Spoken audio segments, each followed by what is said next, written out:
Hadirin yang saya hormati, ini cirinya. Wa idza aradallahu biqaumin syarran, apabila Allah menghendaki kejelekan, keburukan bagi satu bangsa, walla alaihim sufahauhum, yang naik jadi pemimpin orang-orang durjana, orang-orang kurang ajar, tapi dipoles dengan topeng yang bagus.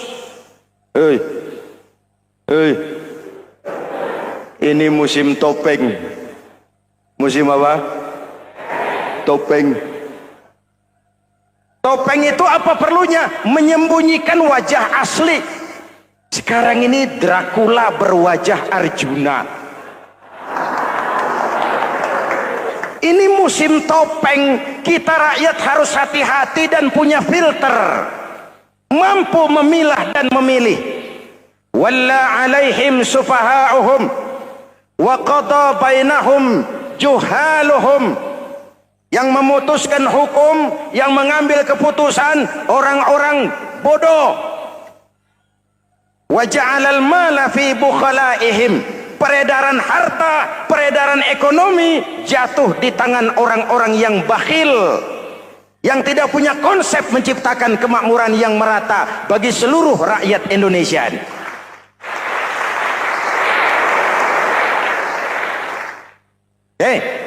Kita kembali kepada tiang.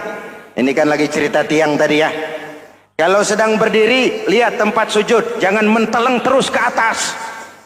Terserang penyakit tamak bin rakus alias serakah. Nah, selesai. Anggota badan yang paling terhormat ini kepala.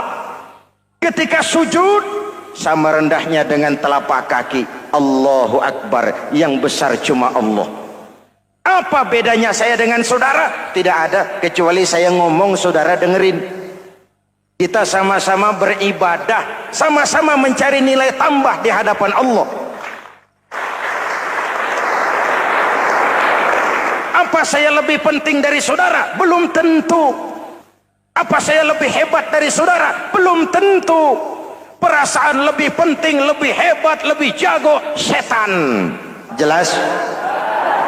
Ayo tundukkan kepala, dia sama rendahnya dengan telapak kaki kita. Yang besar cuma Allah. Allahu Akbar.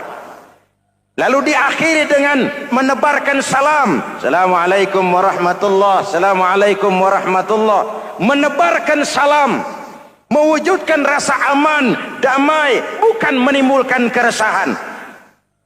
Hadirin yang saya hormati, ini karakteristik kita.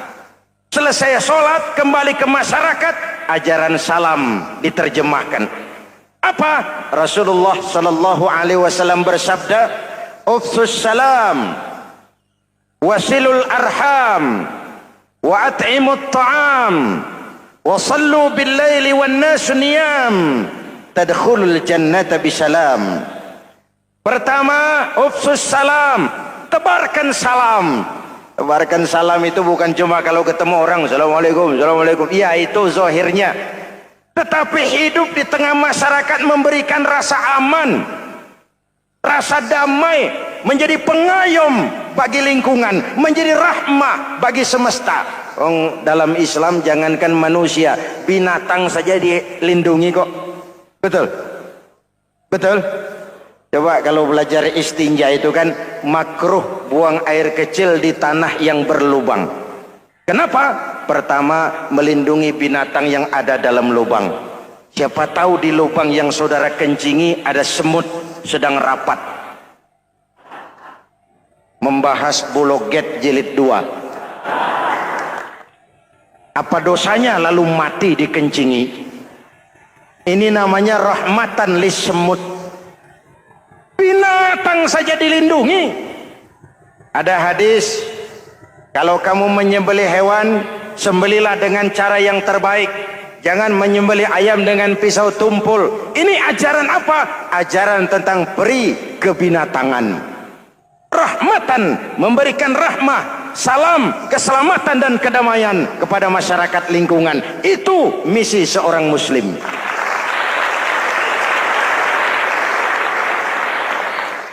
Hadirin hadirat ma'asyiral muslimin yang saya cintai, Saya kembali kepada pesan Nabi tadi itu. Pertama, ufsus salam, sebarkan salam. Sekarang ini kan yang banyak sebarkan isu, sebarkan fitnah, hancurkan nama baik orang, hantam orang di mana-mana. Padahal yang diajarkan ufsus salam, sebarkan perdamaian, bukan permusuhan. Cari kebenaran, bukan kemenangan. Lalu yang kedua, wasilul arham, sambungkan silaturahmi, tegakkan semangat kekeluargaan dan persaudaraan. Karena kita sudah diikat dengan tali akidah. Mari kita saling bertanya setelah lewat hari-hari yang dimana kita seperti saling berhadapan, seperti tercabut dari akar budaya kita sebagai bangsa. Semangat gotong royong, semangat kekeluargaan makin lentur dan luntur, dan perlu kita angkat kembali ke permukaan. Silul arham, sambungkan semangat silaturahmi. Wa at'imut ta'am, berikan makan orang-orang yang kelaparan, mempunyai kepekaan dan kepedulian. Jangan menari di atas penderitaan orang, jangan tersenyum di atas isak tangis tetangga. At'imut ta'am, mempunyai kepedulian yang tinggi. Wasallu bil laili wan nasu niyam, bangunlah di keheningan malam ketika orang sedang tidur. Istilah saya, kalau mau telepon Allah, jangan lupa nomor teleponnya, 44342, jumlahnya 17. Zuhur, asar, maghrib, isya, subuh, 44342. Jangan ragu-ragu, kalau angka cukup telepon sambung, kalau angka kurang hati-hati salah sambung. Pak, mau sambung yang lebih cepat bagaimana? Bisa, selain nomor itu coba pakai sambungan langsung jarak jauh, namanya SLJJ. Kapan? Tengah malam. Kenapa tengah malam? Lebih murah. Lebih murah. Saluran kosong, telepon jarang yang pakai, orang banyak tidur. Wa minal laili fatahajjad bihi nafilatan lak asa ayyab'atsaka rabbuka maqaman mahmuda. Nun di keheningan malam, bangun. Seperti bapak-bapak, ibu-ibu sering bangun tengah malam ya Bu? Ya. Ngapain? Kalau bangun tengah malamnya sih saya percaya, cuma urusannya apa? Kira bangun tengah malam mau tahajud, malaikat sudah mau nulis, cuma buang air kecil, tidur lagi. Hampir salah tulis saya.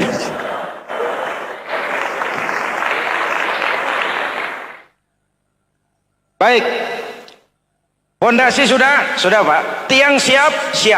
Lalu apa lagi? Nah, rumah itu supaya ada batas, perlu pagar, dinding, tembok. Yang jadi batas, dinding, tembok, puasa. Asyamu junnatun, puasa adalah dinding, benteng yang menyelamatkan manusia jangan sampai menyentuh wilayah lain. Ada batas-batas dan norma yang diindahkan. Selesai, tembok, dinding, selesai. Pagar, selesai. Lah rumah itu supaya bersih, kan harus ada kamar mandi, jendela, pintu, yang fungsinya membersihkan zakat. Kalau dia zakatul mal, dia bersihkan harta kita. Kalau dia zakatul fitrah, dia bersihkan jiwa kita. Kalau dia zakatul tijarah, dia bersihkan bisnis kita. Kalau dia zakatul ma'adin, dia bersihkan barang tambang kita. Karena itu dalam kitab-kitab fikih dikatakan zakat itu adalah harta yang tu'khazu min aghniyaihim wa turaddu ila fuqaraihim. Kiai Haji Zainuddin Hamidi atau dikenal sebagai Kiai Haji Zainuddin MZ. Beliau lahir pada tanggal 2 Maret 1952. Kiai Haji Zainuddin MZ adalah seorang pemuka agama Islam di Indonesia yang populer melalui ceramahnya di radio dan televisi. Julukannya adalah Dai Berjuta Umat karena dakwahnya yang dapat menyentuh seluruh lapisan masyarakat. Dan ia pernah menjabat sebagai Ketua Umum Partai Bintang Reformasi, kemudian digantikan oleh Bursah Zarnubi. Kiai Haji Zainuddin MZ merupakan anak tunggal buah cinta pasangan Turmuzi dan Zainabun dari keluarga Betawi asli. Ayahnya yang pensiunan pegawai PLN adalah seorang yang taat beragama, sementara ibunya seorang ibu rumah tangga. Sejak umur 2 tahun, Kiai Haji Zainuddin MZ sudah ditinggal sang ayah. Untuk memenuhi kebutuhan hidupnya, sejak kecil Kiai Haji Zainuddin MZ sering membantu sang ibu untuk berjualan nasi uduk. Selama 6 tahun Kiai Haji Zainuddin MZ mengenyam pendidikan di bawah asuhan Kiai Haji Idam Chalid, ulama karismatik asal Kalimantan, sekaligus politisi ulung yang pernah menjabat sebagai Ketua MPR dan Ketua DPR pada periode 1971 sampai 1977. Kiai Haji Zainuddin MZ ini semakin dikenal masyarakat ketika ceramahnya mulai memasuki dunia rekaman. Kasetnya beredar bukan saja di seluruh pelosok Nusantara, tetapi juga ke beberapa negara Asia. Kiai Haji Zainuddin MZ pernah diangkat menjadi anggota Majelis Permusyawaratan Rakyat Republik Indonesia periode 1997 sampai 1999. Beliau pernah mengisi di suatu acara TV, seperti acara Tabligh Akbar Ramadan, Indosiar mulai dari tahun 2000 sampai tahun 2001. Acara TV pengantar sahur dan berbuka puasa, Indosiar, dari tahun 1999 sampai 2002. Dakwah puasa acara TV SCTV dari tahun 1991 sampai 2001. Kiai Haji Zainuddin MZ meninggal dunia pada 5 Juli 2011 dalam perjalanan menuju Rumah Sakit Pusat Pertamina karena serangan jantung dan gula darah. Ia meninggal setelah sarapan bersama keluarga di rumahnya Gandaria 1, Kebayoran Baru, Jakarta Selatan.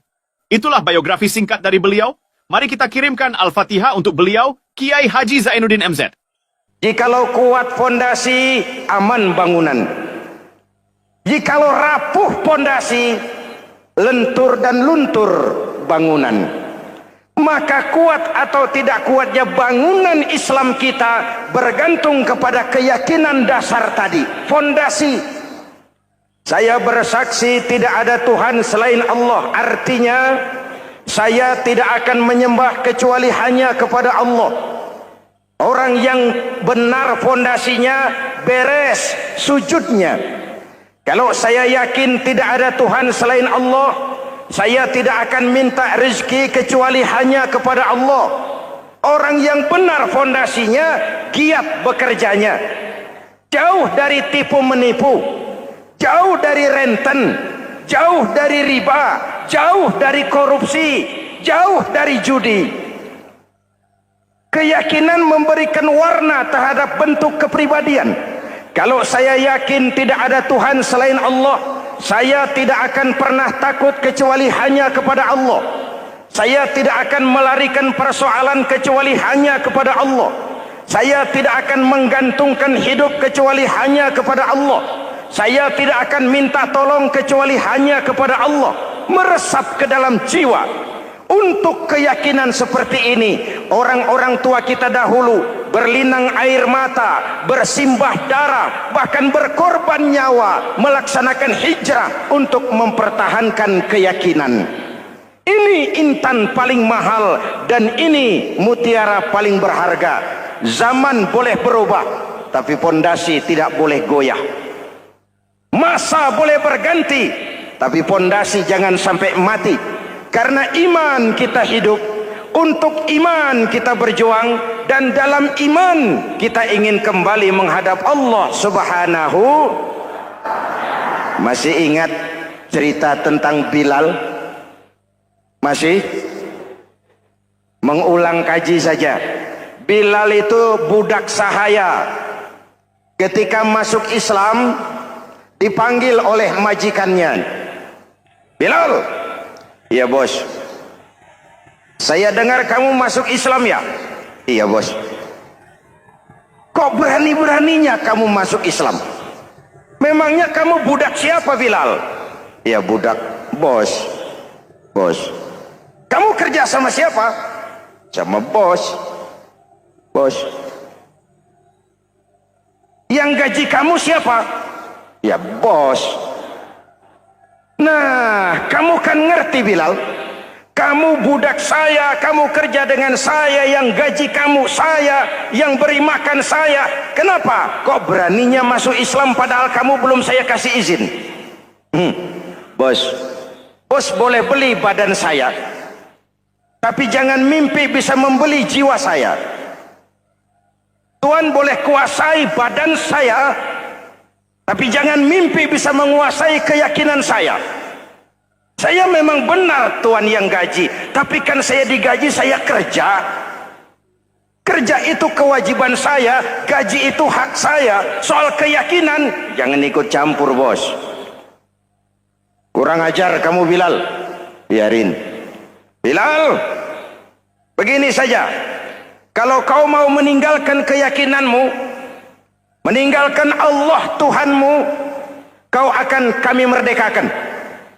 Tapi kalau kau tetap dalam keyakinanmu, kamu akan saya siksa sampai mati. Bagaimana? Jangan mimpi, bos. Lebih baik mati berkalang tanah daripada hidup bercermin bangkai. Biar saya gugur membela keyakinan daripada hidup jadi penjilat menjual akidah.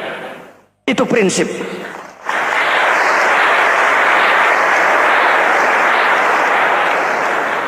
Gendeng kamu. Ayo, siksa. Tangannya diikat, dihimpit dengan batu berat, dijemur dengan terik matahari padang pasir, terkelupas kulitnya, mengalir darah dari sekujur badannya, pecah bibirnya. Ayo Bilal, tetap bertuhan Allah dan kau akan mati di sini, atau kembali ke agama lama, kau jadi merdeka. Dari bibir yang pecah itu cuma keluar Allahu Ahad. Bilal budak badannya, merdeka jiwanya, maka namanya ditulis dengan tinta emas dalam sejarah. Kita zaman sekarang merdeka badan kita, tapi sering budak mental dan jiwa kita, maka sejarah tidak pernah mau mencatat kita.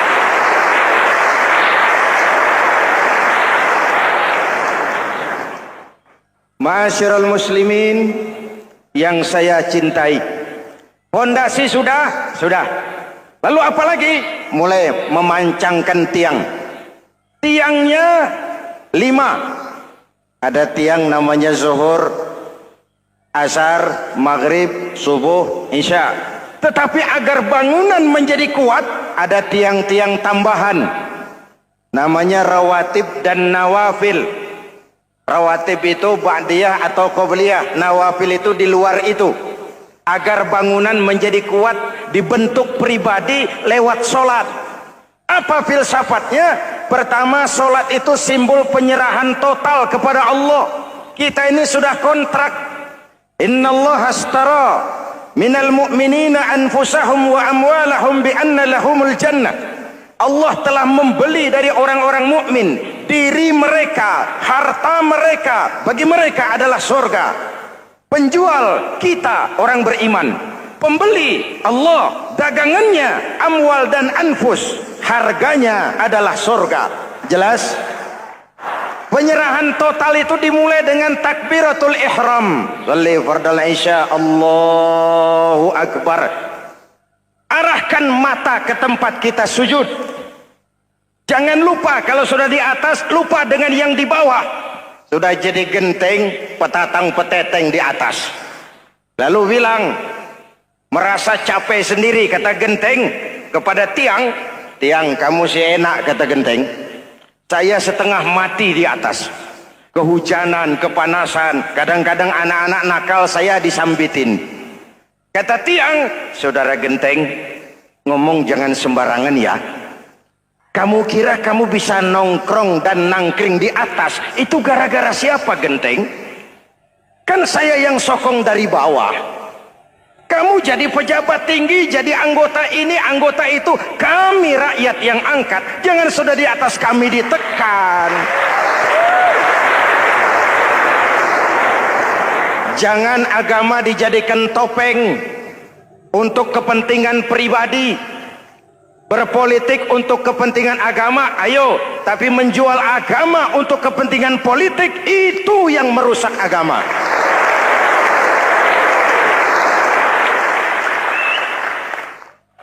Ini kan kita lagi prihatin sedang meluncur kasus Bulog Gate 2. Innalillahi wa inna ilaihi raji'un. Kita lihat sajalah para petinggi kita sekarang bagaimana menyikapi hukum. Sebab saya dengar ada bargaining, orang takut teriak maling sapi karena DE maling wedus. Tidak berani teriak ada maling sapi karena dia maling kambing. Yang lain maling ayam, dikumpulin ternyata maling semua.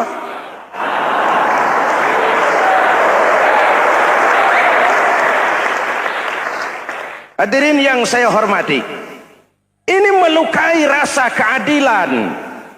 Oleh karena itu sholat mengajarkan kepada kita, dalam posisi berdiri, lihat tempat sujudmu, jangan menteleng terus ke atas lalu lupa dari mana kita berangkat. Itulah maknanya tawadhu, rendah hati, tidak melonjak angku dan sombong. Ada sebuah hadis Rasulullah bersabda, "Idza aradallahu biqaumin khairan." Apabila Allah menginginkan kebaikan kepada satu bangsa, apabila Allah menginginkan kebaikan kepada satu kelompok rakyat, walla alaihim hulama'uhum, maka yang naik jadi pemimpin adalah orang-orang yang santun, orang-orang yang lemah lembut, bukan orang yang menggunakan kekerasan dan tiran, sedikit-sedikit main pecat. Itu terlambat lahir. Mestinya lahir di zaman Hitler, mestinya lahir di zaman Benito Mussolini, atau kalau mau lebih klasik lagi di zaman Fir'aun. Kalau Allah menginginkan kebaikan kepada satu masyarakat, satu bangsa, satu negara, naiklah orang-orang yang santun, yang ngayomi, yang menjadi solusi dan jalan keluar untuk kepentingan rakyatnya, mampu memberikan keteladanan. Saya tertarik dengan pidato Presiden Cina pada saat dilantik. Cina, Presiden Cina pasti tidak tahu Pancasila, pasti tidak kenal Islam, tapi pidato pelantikannya, berikan saya 100 peti mati, yang 99 akan saya pakai buat koruptor, yang satu akan saya pakai sendiri kalau kamu lihat saya tidak benar. Luar biasa. Yang diperlukan sekarang ini keteladanan, hulama'uhum, sikap ngayomi, mencari jalan keluar, bukan memamerkan kekuasaan, memamerkan kekuatan, arogansi, menghormati perbedaan. Itu ciri demokrasi. Lalu wa qada bainahum ulama'uhum, yang memutuskan hukum adalah pakarnya, ulamanya, mengambil keputusan secara profesional sehingga rakyat beroleh apa yang namanya kepastian hukum, merasa hidup terlindungi, aman dan nyaman. Lalu yang ketiga, wa ja'alal mala fi askhiyaihim, peredaran harta, pergerakan ekonomi berada di tangan orang-orang yang pemurah, yang tidak mau kaya sendiri, tidak mau senyum di atas penderitaan orang lain, menari di atas bangkai saudaranya. Hadirin yang saya hormati, ini cirinya. Tapi sebaliknya kata Nabi, wa idza aradallahu biqaumin syarran, apabila Allah menghendaki kejelekan, keburukan bagi satu bangsa, walla alaihim sufahauhum, yang naik jadi pemimpin orang-orang durjana, orang-orang kurang ajar, tapi dipoles dengan topeng yang bagus. Ini musim topeng. Musim apa? Topeng. Topeng itu apa perlunya? Menyembunyikan wajah asli. Sekarang ini Dracula berwajah Arjuna. Ini musim topeng, kita rakyat harus hati-hati dan punya filter, mampu memilah dan memilih. Walla alaihim sufaha'uhum wa qada bainahum juhaluhum. Yang memutuskan hukum, yang mengambil keputusan orang-orang bodoh. Wa ja'alal mala fi bukhalaihim. Peredaran harta, peredaran ekonomi jatuh di tangan orang-orang yang bakhil, yang tidak punya konsep menciptakan kemakmuran yang merata bagi seluruh rakyat Indonesia.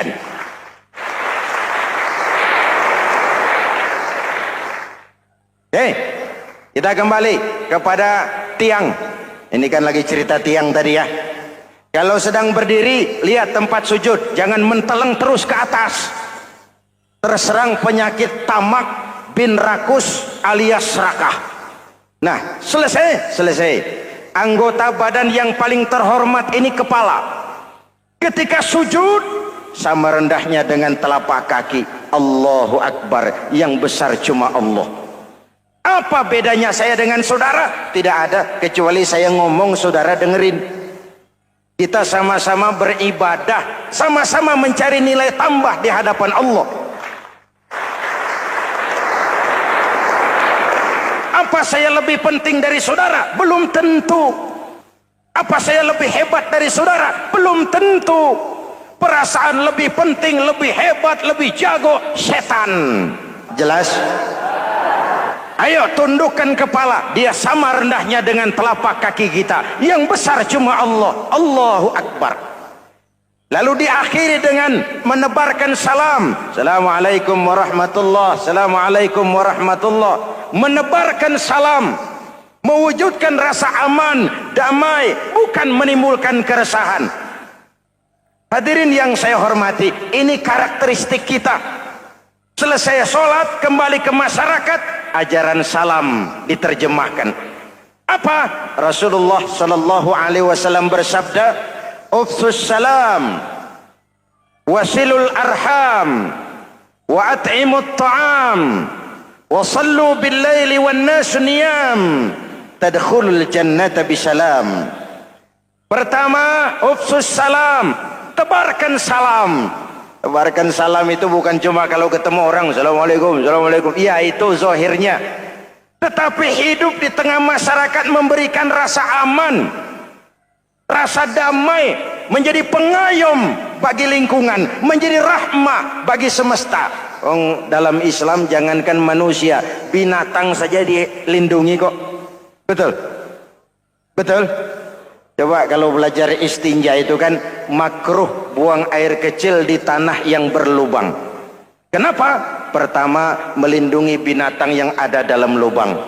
Siapa tahu di lubang yang saudara kencingi ada semut sedang rapat.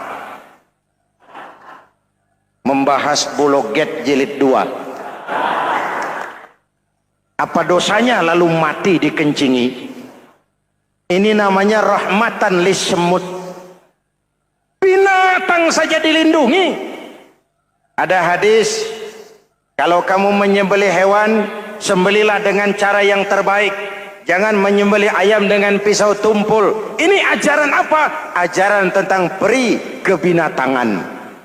Rahmatan, memberikan rahmah, salam, keselamatan dan kedamaian kepada masyarakat lingkungan. Itu misi seorang muslim.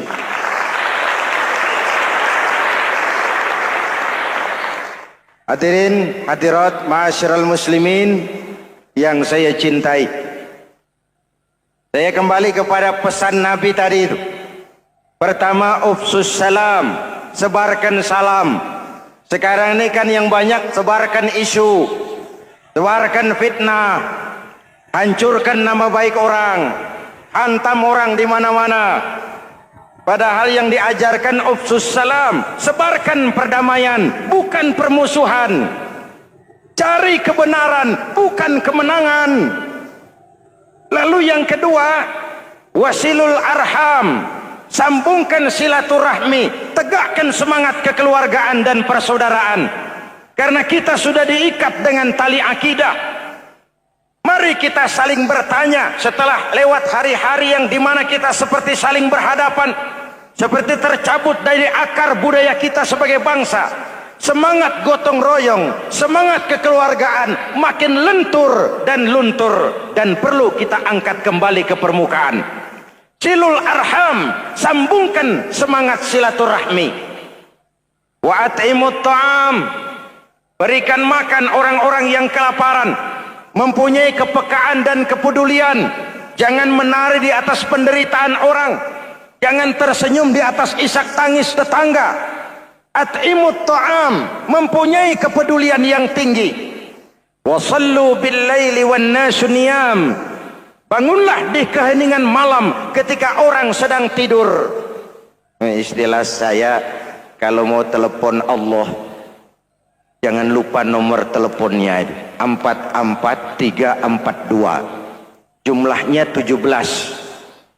Zuhur, asar, maghrib, isya, subuh, 44342. Jangan ragu-ragu, kalau angka cukup, telepon sambung. Kalau angka kurang, hati-hati salah sambung. Pak, mau sambung yang lebih cepat bagaimana? Bisa, selain nomor itu, coba pakai sambungan langsung jarak jauh. Namanya SLJJ. Kapan? Tengah malam. Kenapa tengah malam? Lebih murah. Lebih murah. Saluran kosong, telepon jarang yang pakai, orang banyak tidur. Wa minal laili fatahajjad bihi nafilatan lak asa ayyab'atsaka rabbuka maqaman mahmuda. Nun di keheningan malam, bangun. Seperti bapak-bapak, ibu-ibu sering bangun tengah malam ya Bu? Ya. Ngapain? Kalau bangun tengah malamnya sih saya percaya, cuma urusannya apa? Kira bangun tengah malam mau tahajud, malaikat sudah mau nulis, cuma buang air kecil, tidur lagi. Hampir salah tulis saya.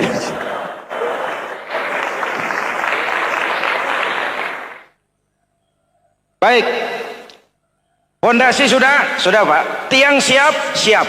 Lalu apa lagi? Nah, rumah itu supaya ada batas, perlu pagar, dinding, tembok.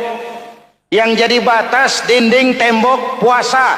Asyamu junnatun, puasa adalah dinding, benteng yang menyelamatkan manusia jangan sampai menyentuh wilayah lain. Ada batas-batas dan norma yang diindahkan. Selesai, tembok, dinding, selesai. Pagar, selesai. Lah rumah itu supaya bersih, kan harus ada kamar mandi, jendela, pintu, yang fungsinya membersihkan zakat. Kalau dia zakatul mal, dia bersihkan harta kita. Kalau dia zakatul fitrah, dia bersihkan jiwa kita. Kalau dia zakatul tijarah, dia bersihkan bisnis kita. Kalau dia zakatul ma'adin, dia bersihkan barang tambang kita. Karena itu dalam kitab-kitab fikih dikatakan zakat itu adalah harta yang tu'khazu min aghniyaihim wa turaddu ila fuqaraihim. Jikalau kuat fondasi, aman bangunan. Jikalau rapuh fondasi, lentur dan luntur bangunan. Maka kuat atau tidak kuatnya bangunan Islam kita bergantung kepada keyakinan dasar tadi, fondasi. Saya bersaksi tidak ada Tuhan selain Allah, artinya saya tidak akan menyembah kecuali hanya kepada Allah. Orang yang benar fondasinya beres sujudnya. Kalau saya yakin tidak ada Tuhan selain Allah, saya tidak akan minta rezeki kecuali hanya kepada Allah. Orang yang benar fondasinya, giat bekerjanya, jauh dari tipu menipu, jauh dari renten, jauh dari riba, jauh dari korupsi, jauh dari judi. Keyakinan memberikan warna terhadap bentuk kepribadian. Kalau saya yakin tidak ada Tuhan selain Allah, saya tidak akan pernah takut kecuali hanya kepada Allah. Saya tidak akan melarikan persoalan kecuali hanya kepada Allah. Saya tidak akan menggantungkan hidup kecuali hanya kepada Allah. Saya tidak akan minta tolong kecuali hanya kepada Allah. Meresap ke dalam jiwa. Untuk keyakinan seperti ini, orang-orang tua kita dahulu berlinang air mata, bersimbah darah, bahkan berkorban nyawa, melaksanakan hijrah untuk mempertahankan keyakinan. Ini intan paling mahal dan ini mutiara paling berharga. Zaman boleh berubah, tapi pondasi tidak boleh goyah. Masa boleh berganti, tapi pondasi jangan sampai mati. Karena iman kita hidup, untuk iman kita berjuang, dan dalam iman kita ingin kembali menghadap Allah Subhanahu. Masih ingat cerita tentang Bilal? Masih? Mengulang kaji saja. Bilal itu budak sahaya. Ketika masuk Islam, dipanggil oleh majikannya. Bilal, iya bos. Saya dengar kamu masuk Islam ya? Iya bos. Kok berani-beraninya kamu masuk Islam? Memangnya kamu budak siapa Bilal? Iya budak bos. Bos. Kamu kerja sama siapa? Sama bos. Bos. Yang gaji kamu siapa? Ya bos. Nah, kamu kan ngerti Bilal, kamu budak saya, kamu kerja dengan saya, yang gaji kamu saya, yang beri makan saya. Kenapa? Kok beraninya masuk Islam padahal kamu belum saya kasih izin? Bos, bos boleh beli badan saya, tapi jangan mimpi bisa membeli jiwa saya. Tuhan boleh kuasai badan saya, tapi jangan mimpi bisa menguasai keyakinan saya. Saya memang benar Tuhan yang gaji, tapi kan saya digaji, saya kerja. Kerja itu kewajiban saya, gaji itu hak saya. Soal keyakinan, jangan ikut campur bos. Kurang ajar kamu Bilal. Biarin. Bilal, begini saja. Kalau kau mau meninggalkan keyakinanmu, meninggalkan Allah Tuhanmu, kau akan kami merdekakan. Tapi kalau kau tetap dalam keyakinanmu, kamu akan saya siksa sampai mati. Bagaimana? Jangan mimpi bos. Lebih baik mati berkalang tanah daripada hidup bercermin bangkai. Biar saya gugur membela keyakinan daripada hidup jadi penjilat menjual akidah. Itu prinsip.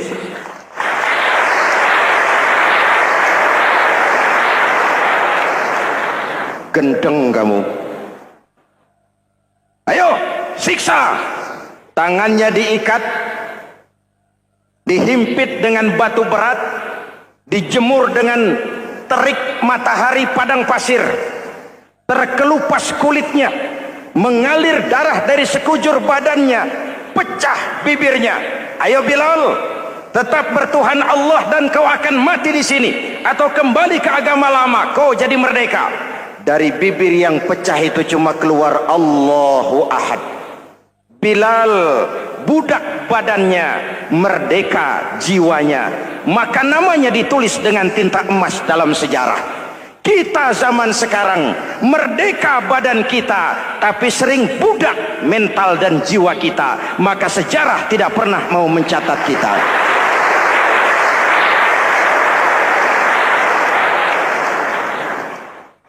Masyarul muslimin yang saya cintai, fondasi sudah. Lalu apa lagi? Mulai memancangkan tiang. Tiangnya 5. Ada tiang namanya zuhur, asar, maghrib, subuh, isya. Tetapi agar bangunan menjadi kuat, ada tiang-tiang tambahan. Namanya rawatib dan nawafil.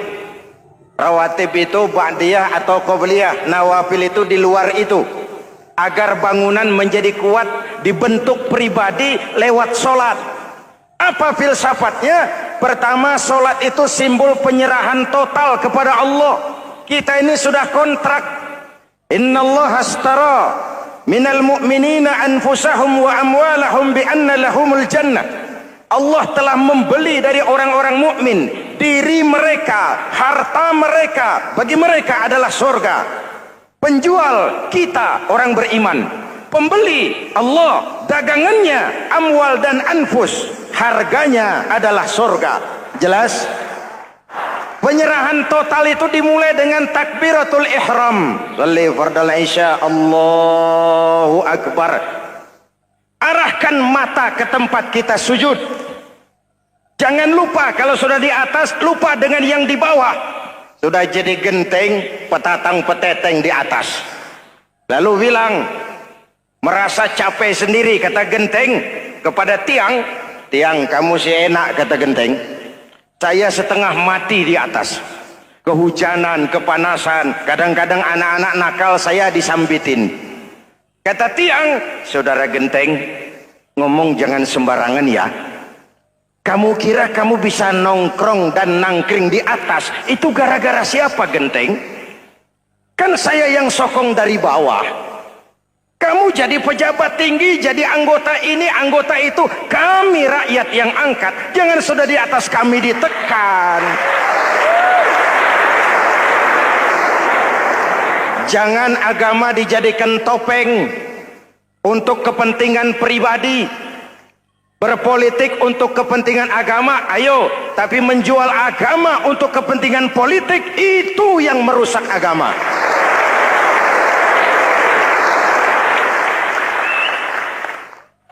Ini kan kita lagi prihatin sedang meluncur kasus Bulog Gate 2. Innalillahi wa inna ilaihi raji'un. Kita lihat sajalah para petinggi kita sekarang bagaimana menyikapi hukum. Sebab saya dengar ada bargaining. Orang takut teriak maling sapi karena DE maling wedus. Tidak berani teriak ada maling sapi karena dia maling kambing. Yang lain maling ayam, dikumpulin ternyata maling semua.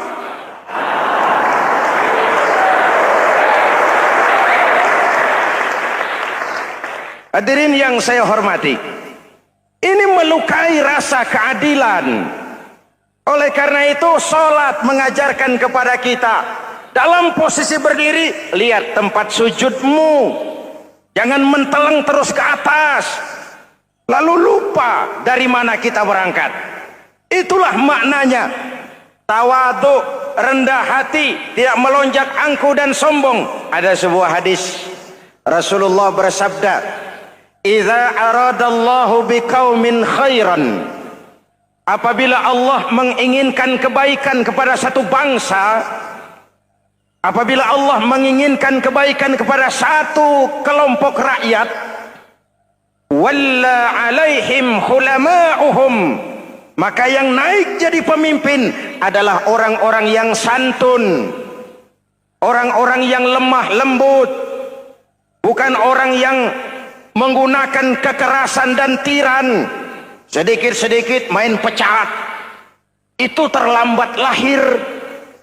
Mestinya lahir di zaman Hitler, mestinya lahir di zaman Benito Mussolini, atau kalau mau lebih klasik lagi di zaman Fir'aun. Kalau Allah menginginkan kebaikan kepada satu masyarakat, satu bangsa, satu negara, naiklah orang-orang yang santun, yang ngayomi, yang menjadi solusi dan jalan keluar untuk kepentingan rakyatnya, mampu memberikan keteladanan. Saya tertarik dengan pidato Presiden Cina pada saat dilantik. Cina, Presiden Cina pasti tidak tahu Pancasila, pasti tidak kenal Islam, tapi pidato pelantikannya, berikan saya 100 peti mati, yang 99 akan saya pakai buat koruptor, Yang satu akan saya pakai sendiri kalau kamu lihat saya tidak benar. Luar biasa. Yang diperlukan sekarang ini keteladanan. Hulama'uhum, sikap ngayomi, mencari jalan keluar, bukan memamerkan kekuasaan, memamerkan kekuatan, arogansi, menghormati perbedaan. Itu ciri demokrasi. Lalu waqada bainahum ulama'uhum, yang memutuskan hukum adalah pakarnya, ulamanya, mengambil keputusan secara profesional sehingga rakyat beroleh apa yang namanya kepastian hukum, merasa hidup terlindungi, aman dan nyaman. Lalu yang ketiga,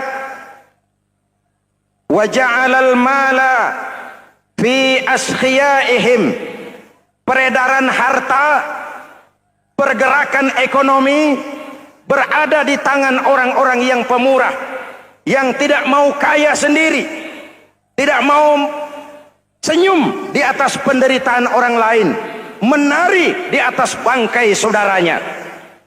Hadirin yang saya hormati, ini cirinya.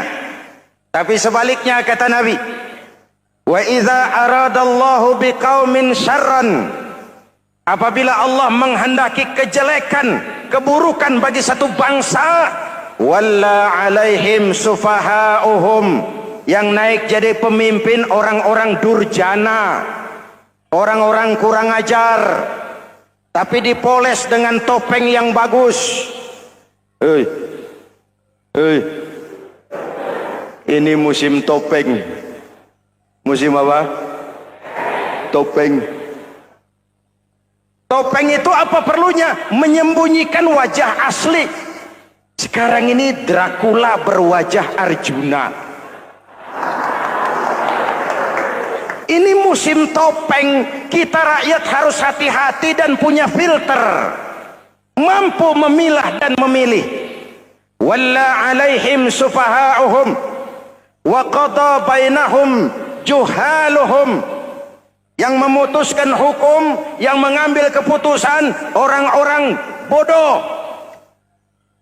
Wa ja'alal mala fi bukhalaihim, peredaran harta, peredaran ekonomi jatuh di tangan orang-orang yang bakhil, yang tidak punya konsep menciptakan kemakmuran yang merata bagi seluruh rakyat Indonesia.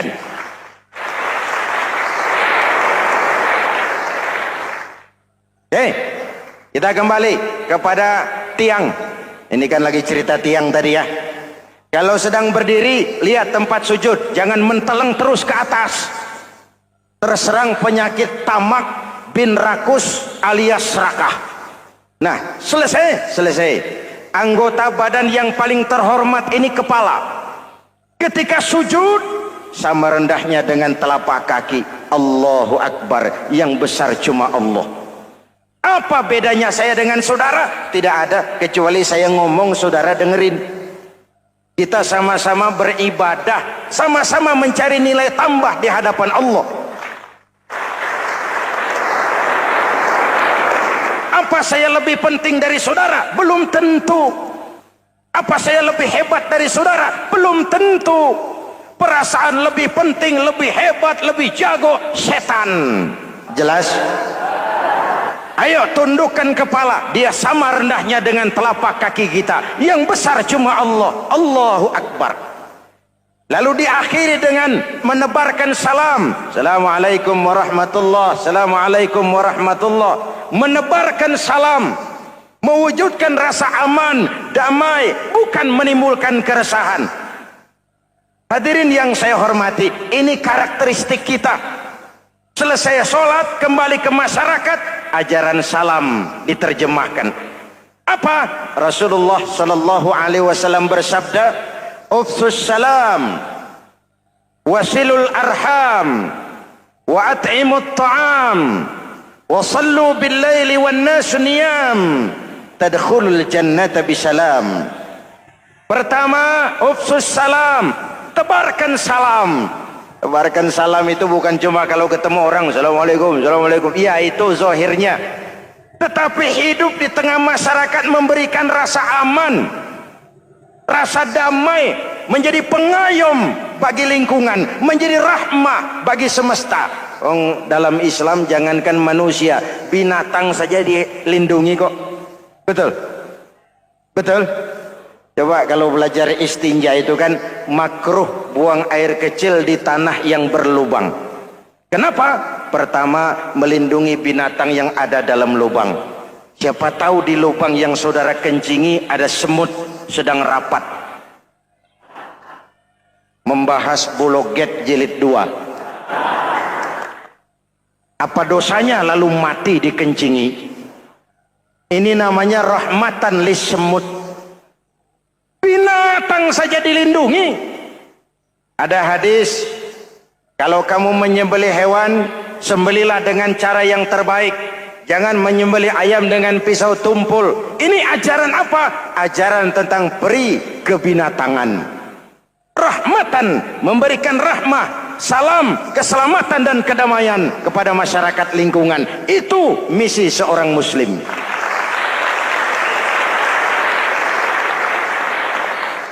Hadirin, hadirat, ma'asyiral muslimin yang saya cintai.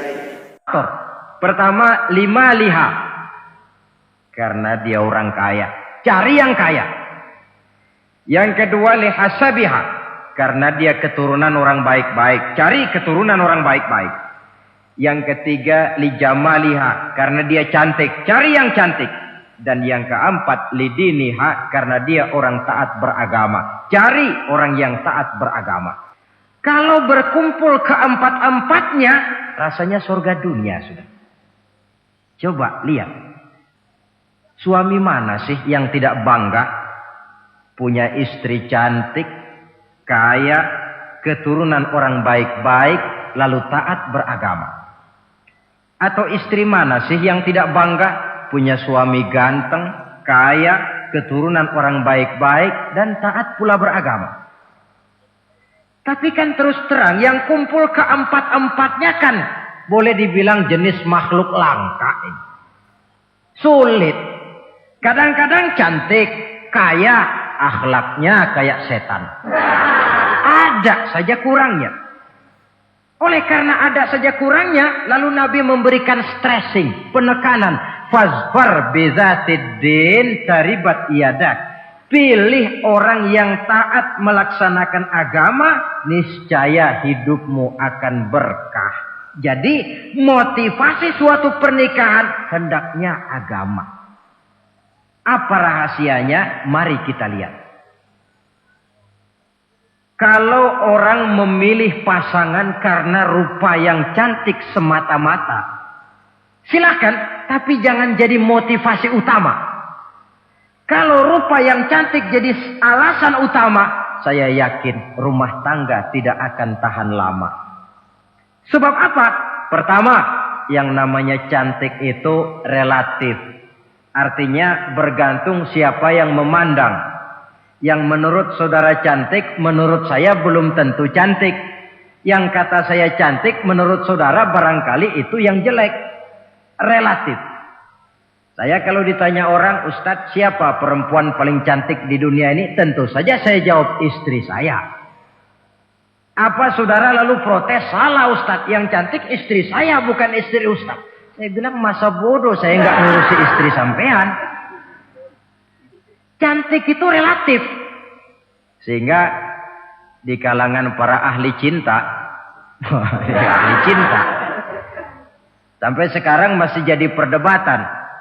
Sebenarnya cantik yang bikin orang jatuh cinta, apa cinta yang membuat orang jadi kelihatan cantik? Dua-duanya bisa terjadi. Mungkin karena cantik orang jatuh cinta, dan bisa juga karena sudah kadung cinta orang kelihatannya jadi cantik. Tapi yang jelas cantik relatif. Yang relatif tidak bisa dijadikan sandaran utama. Yang kedua, yang namanya cantik itu temporer. Artinya berubah oleh pergeseran masa dan pertukaran waktu. Sekarang dia cantik, of course. Sedang sweet 17-an.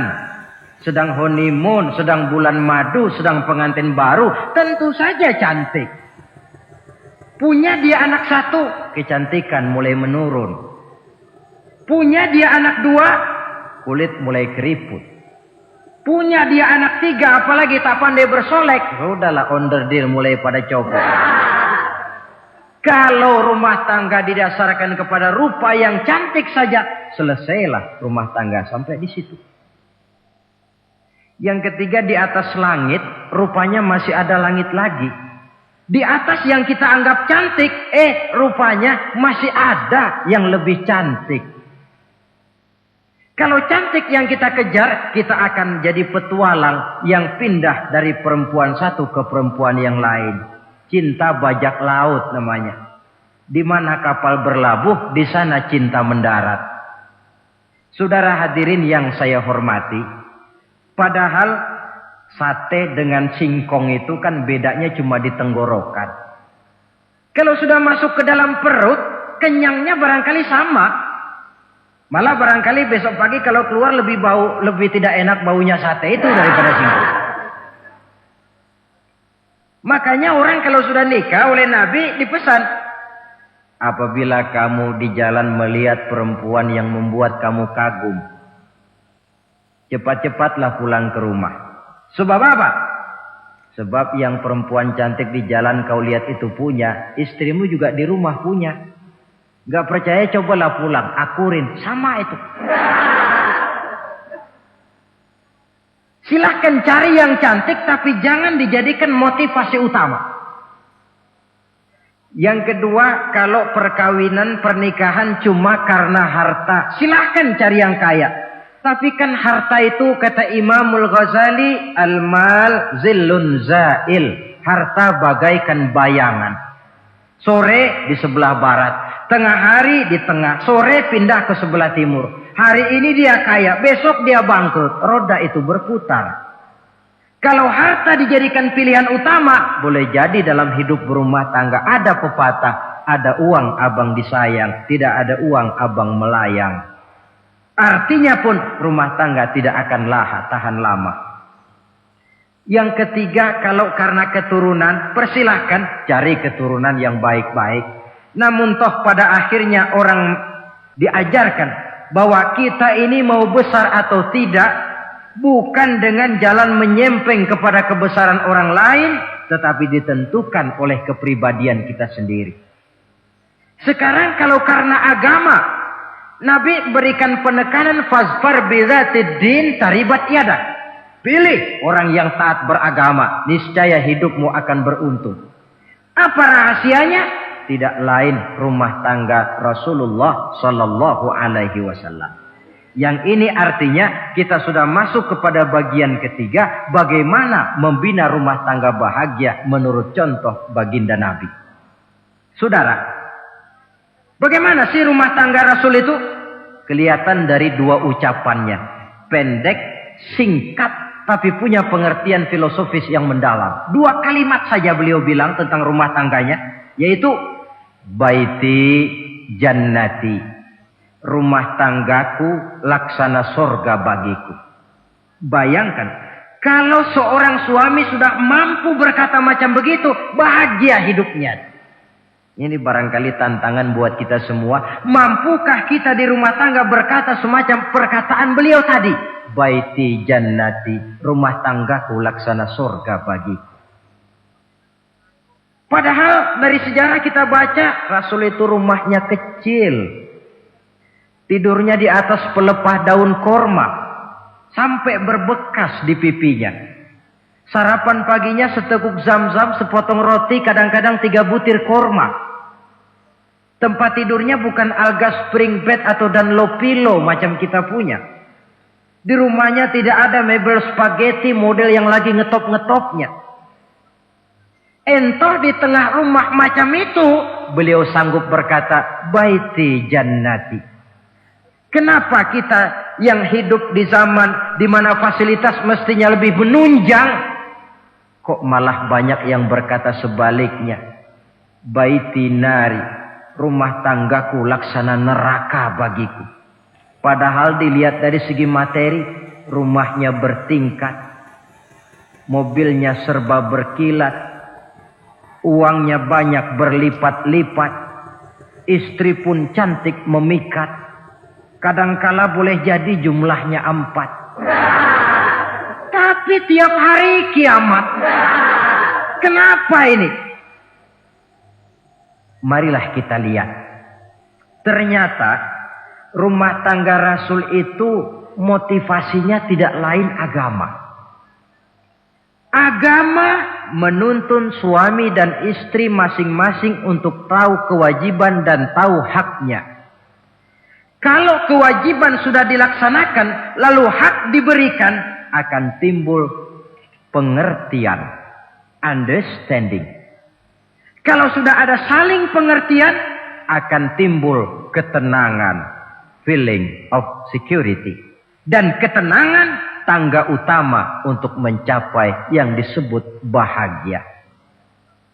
Itu sebabnya hakikatnya membicarakan rumah tangga yang berdasarkan agama tidak lain adalah bagaimana seharusnya seorang suami melaksanakan kewajibannya dan seorang istri melaksanakan tugasnya.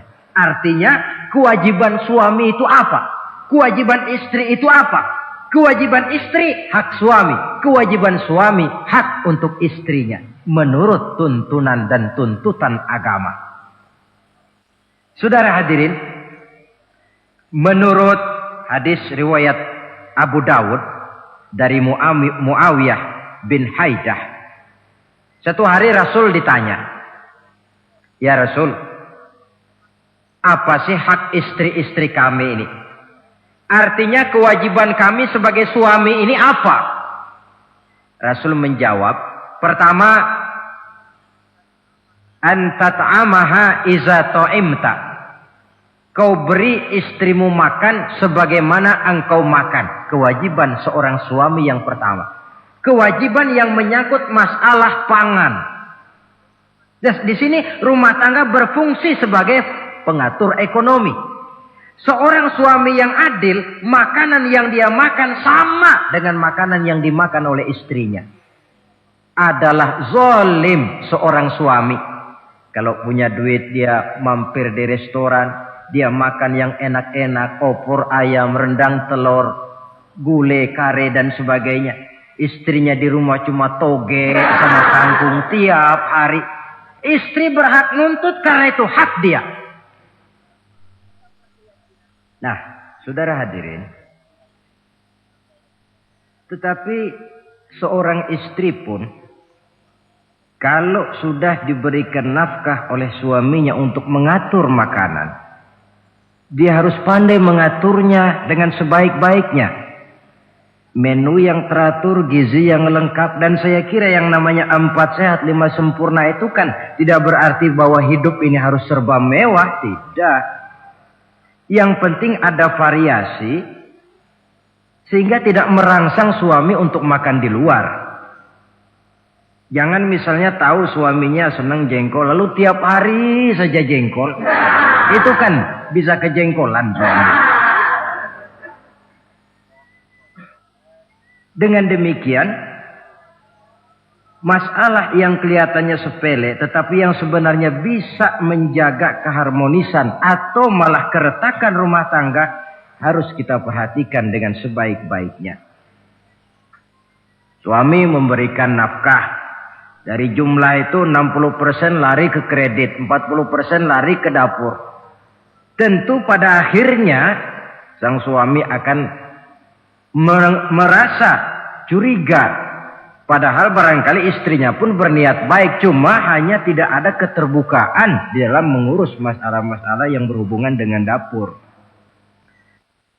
Inilah kewajiban yang pertama dari seorang suami, kewajiban yang menyangkut masalah pangan. Lalu yang kedua, wa taksuwaha izaktasaita. Engkau beri istrimu pakaian sebagaimana engkau berpakaian. Suami yang adil, pakaian yang dia pakai sama harganya dengan yang dibelikan untuk istrinya. Kecuali tentu kalau istrinya ridho.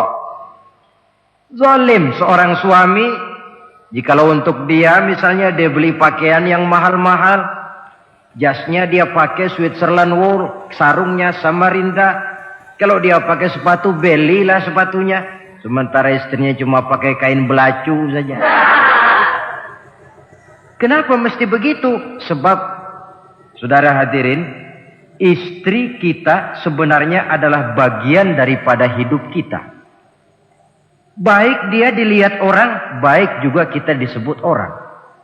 Jelek dia dipandang orang, tentu jelek juga nama kita disebut orang. Apalagi hidup bermasyarakat, kadang-kadang mulut usil itu kan sudah banyak macam ragamnya. Nah, itu siapa sih perempuan yang jalan? Kenapa? Itu pakaian yang tidak dipakai sih tidak mahal, cuma pakaiannya serasi, pantas, enak dilihat. Oh, terang saja dia kan istrinya si Miun. Nah, Miun yang sedang tidur barangkali tidak tahu apa-apa mendapat sebutan baik. Cobalah kalau istri kita semaunya saja, orang akan bilang, ah itu perempuan, kenapa? Saya gerah ngelihatnya. Mau ke pasar cuma pakai kutang saja. Tentu suami pun akan mendapat sebutan yang tidak baik. Cuma sang istri kalau sudah dibelikan pakaian oleh suami, termasuk alat-alat kecantikan di dalamnya, pakaian itu tentu dipakai, niat pertama adalah untuk menyenangkan hati suami. Seorang istri yang memakai bedak untuk menyenangkan suami, misalnya tiap polesan bedak ada pahalanya. Dia pakai lipstik untuk menyenangkan hati suaminya, tiap goresan lipstik ada pahalanya, bernilai ibadah. Ini kewajiban yang kedua. Yang ketiga, wala tadribil wajha. Kalau marah, jangan memukul muka. Maksudnya apa ini? Kewajiban memberikan perlindungan. Sehingga si istri merasa ada tempat dia mengadu. Ada tempat dia melarikan persoalan. Ada tempat dia bergantung. Kalau marah jangan memukul muka. Dan memukul itu pun upaya terakhir. Kalau tidak bisa dengan kata yang lemah lembut, agak sedikit keras katanya. Kalau dengan kata yang keras tidak juga bisa pisah tempat tidur. Kalau memang tidak bisa juga dengan pukulan yang tujuannya bukan untuk menyakiti, tetapi untuk mendidik. Allah tadribal wajha. Kalau marah jangan memukul muka. Dan memukul pun bukan jalan pertama, tapi upaya terakhir dengan tujuan bukan untuk menyakiti, tapi untuk mendidik sang istri. Kewajiban untuk memberikan perlindungan. Yang keempat, wala tuqabbih. Jangan memburuk-burukan istrinya. Kewajiban menjaga nama baik. Sebab apa? Dalam satu bahasa yang indah, Al-Quran menjelaskan bahwa suami istri itu laksana pakaian. Hunna libasul lakum wa antum libasun lahunna. Istri pakaian untuk suami, suami pakaian untuk istri. Lihatlah alangkah indah gaya bahasa Al-Quran ini. Diibaratkannya suami istri seperti pakaian. Apa fungsi pakaian? Pertama, pakaian itu kan jadi kebanggaan. Saya bangga memakai baju seperti ini. Saudara bangga memakai baju yang saudara pakai. Artinya seorang suami harus berusaha menjadi suami kebanggaan istri. Dan seorang istri pun harus berusaha menjadi istri yang dibanggakan oleh suaminya. Jangan yang malah kemudian disesali. Itu kan kalau sudah marah orang kadang-kadang ucapannya nggak terkontrol. Istri marah sama suami, bang, nyesel gue punya laki kayak gitu. Sudah hilang lagi kebanggaan. Kalau kebanggaan hilang, wibawa pun hilang. Kalau wibawa sudah hilang, maka rumah tangga sudah sulit untuk dipertahankan. Yang kedua, yang namanya pakaian itu kan menutup aurat. Itu tujuan pakaian yang terpenting. Artinya di sini, kalau seorang istri mempunyai kekurangan, suamilah yang menutupi. Kalau seorang suami mempunyai kekurangan, istri juga harus berusaha menutupi. Jangan kekurangan suami diceritakan di pasar umum. Atau kekurangan istri dibuka di mana-mana. Itu namanya suami istri tidak berfungsi sebagai pakaian, malah justru saling membuka aurat masing-masing. Iyalah kadang-kadang penyakit ini. Kadang-kadang yang namanya perempuan dari rumah itu berangkat ngaji katanya. Sampai di pengajian apa? Suaminya diakur-akurin. Bayu bagaimana suami? Wah, suami saya payah. Dipayahkannya suaminya di mana-mana. Atau aib dan kekurangan istri diceritakan di mana-mana. Orang bertanya, gimana mas istrinya? Wah, gak maju. Loh, kenapa istrimu kan cantik? Iya, soal cantik sih iya, tapi tidurnya kok ngiler ini. Nah, ini kan nggak perlu yang macam begini ini.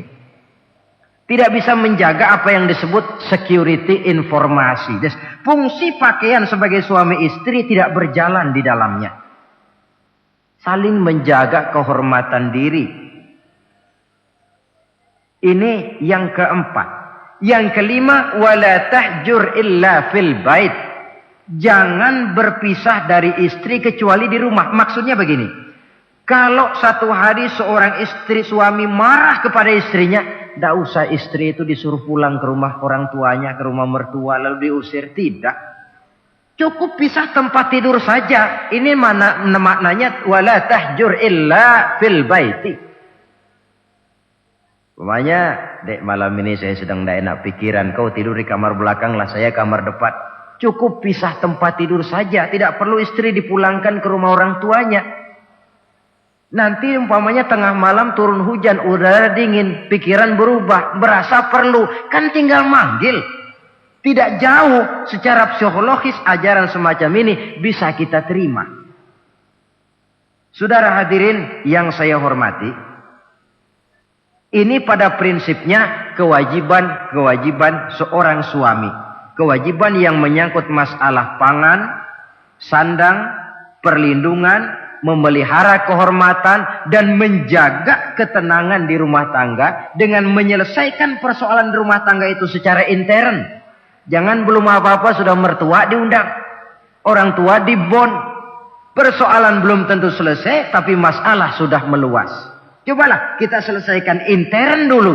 Kalau kemudian ternyata dianggap perlu mengundang orang tua, mertua, keluarga, baru kita upayakan ke arah itu. Ini kewajiban suami dan ini merupakan hak istri. Lalu bagaimana kewajiban istri sekarang ini? Istri kewajibannya merupakan hak untuk suami. Saudara, dari hadis yang diriwayatkan Imam Ibnu Majah dari Ali bin Yazid dari Abi Umamah, Nabi bersabda, "Mastafadal mu'minu ba'da taqwallahi azza wa jalla khairan lahu min zaujatin salihah." Bagi seorang mukmin, sesudah dia mempunyai sifat takwa kepada Allah, tidak ada yang lebih membawa manfaat selain daripada istri yang salihah. Istri soleha itu yang bagaimana? Yang hidup mampu melaksanakan kewajibannya. Apa kewajibannya?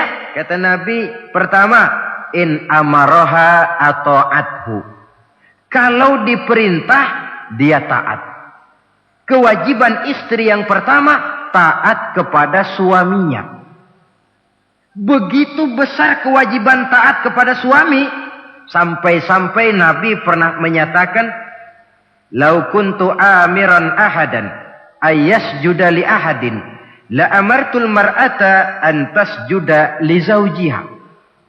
Kalau saja boleh, kata Nabi, aku memerintahkan manusia sujud kepada sesama manusia, tentu aku perintahkan istri untuk sujud kepada suaminya. Untung saja sujud kepada manusia tidak boleh. Kalau boleh, istri itu disuruh sujud kepada suami. Tentu karena besar hak suami atas dirinya. Yang kedua, ibadah sunnah tidak mendapat izin suami juga bukan saja tidak berpahala, malah berdosa. Umpamanya, pengantin baru, si istri kebetulan santri, malam minggu pesta, besoknya hari Senin, si istri sudah kadang biasa hidup sebagai santri, hari Senin puasa sunnah. Dia bilang sama suaminya, "Bang, besok saya mau puasa sunnah nih, hari Senin." Kata suaminya, Kalau kau puasa juga kau kejam. Lalu kau puasa aku disuruh ngapain? Tidak diizinkan oleh suami, dia puasa juga. Bukan saja tidak mendapat pahala, malah berdosa. Sampai amalan yang sunnah pun tidak diizinkan oleh suami, berdosa. Apalagi amalan yang mubah, apalagi amalan yang tidak ada dasar hukumnya, perintahnya. Sepanjang perintah suami tidak untuk maksiat kepada Allah, istri wajib untuk taat. Dalam hadis lain kita temukan Nabi bersabda, "Idza da'a ar-rajulu imra'atahu ila firashihi." Kalau seorang suami memanggil istrinya ke tempat tidur. Ini bahasa kinayah. Manggil ke tempat tidur kan tentu enggak perlu penjelasan. Masa mau nyambal di tempat tidur kan enggak. Fa'abat. Si istri tidak mau. Lantaran istri tidak mau, suami jengkel. Fabata ghadbana 'alaiha. Sampai dalam jengkelnya tidur. La'anat hal malaikatu hatta tusbiha. Istri macam itu dilaknat, dikutuk oleh malaikat sampai datang waktu pagi. Kewajiban untuk taat. Namun sebaliknya, seorang suami pun jangan mentang-mentang istri wajib taat lalu overacting. Segalanya main tunjuk, segalanya main komando, segalanya main perintah. Sebab contoh yang diberikan oleh Rasul tidak begitu. Rasul kita baca dalam sejarah menjahit bajunya sendiri. Memperbaiki kasutnya sendiri. Artinya yang bisa ya dikerjakan tanpa harus menggantungkan semuanya kepada sang istri. Kewajiban untuk taat. Nah, penutup tentang taat ini ada sebuah hadis pula di mana baginda Nabi bersabda, "Ayyumam ra'atin matat wa zawjuha anha radin dakhalatil jannah." Kalau seorang perempuan meninggal dunia, suaminya ridho kepadanya, maka perempuan itu akan masuk surga. Artinya, kalau seorang istri meninggal, ya dia tukang ngaji, ya tukang sholat, ya suka puasa, ya gemar sodakoh, tapi meninggal suaminya tidak ridho, pintu surga belum dibukakan sampai suaminya ridho kepadanya. Ini menggambarkan tentang besarnya kewajiban taat seorang istri kepada suaminya. Ini kewajiban pertama. Lalu kewajiban yang kedua kata Nabi, wa in nazara ilaiha sarrathu. Kalau dipandang oleh suaminya, dia pandai menggembirakan, menyenangkan hati suaminya. Menjadi istri yang pandai menyenangkan hati suami. Siapa contohnya? Kita lihat misalnya istri Nabi di antaranya Sayyidatuna Khadijah radhiyallahu anha. Ketika Nabi pertama kali menerima wahyu berhadapan dengan malaikat Jibril, beliau kembali ke rumah dengan tubuh gemetar. Setibanya di rumah beliau berkata, "Zammiluni ya Khadijah." Khadijah, selimuti saya. Kenapa bang? Barusan datang malaikat Jibril, dia katakan begini-begini, saya khawatir Khadijah. Khadijah tahu suaminya sedang gelisah. Sebagai istri yang bijak beliau tampil, apa katanya? Kalla ma yukhzikallahu abada. Tidak apa-apa bang, jangan khawatir, Allah tidak akan menyusahkan abang buat selamanya. Ini istri yang pandai menyenangkan hati suami. Suami pulang dagang dari pasar, rugi. Istri tampil. Itulah bang romantikanya dagang. Masa selamanya saja untung sekali-sekali lah rugi. Si suami kan tidak terlalu pusing kepalanya. Jangan sudah di pasar rugi, sampai rumah istri pidato, peletar-peletor macam petasan. Dasar suami goblok, dagang saja rugi. Sudahlah di pasar rugi, sampai ke rumah digoblok-goblokin. Itu nanti suami kan bisa kena penyakit yang disebut broken home. Penyakit nggak betah di rumah. Seorang istri kalau suami sudah kena penyakit tidak betah di rumah, itu mesti siap-siap mental untuk dimadu.